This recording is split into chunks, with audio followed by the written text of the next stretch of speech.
La poesia ha una forte potenza, è un concentrato di bellezza e di verità.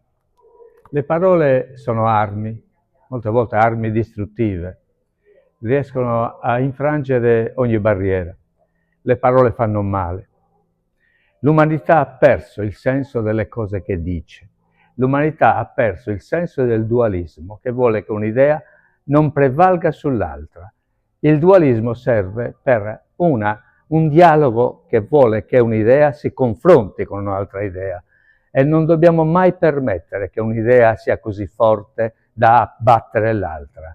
È il dialogo perenne, è l'intelligenza umana che deve sopravvivere, non l'egoismo perenne che è fatto di ignoranza.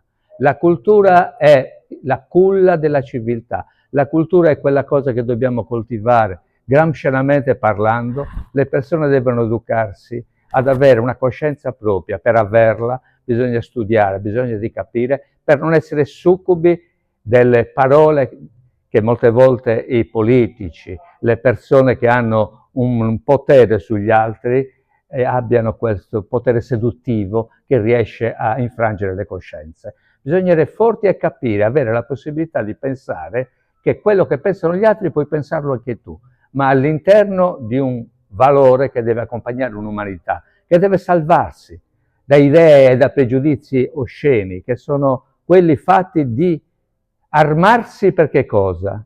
Per una guerra che poi sfocerà in una guerra totale, dove tu muori 10 minuti prima e io muoio 10 minuti dopo? Ma che idea è? Che civiltà è?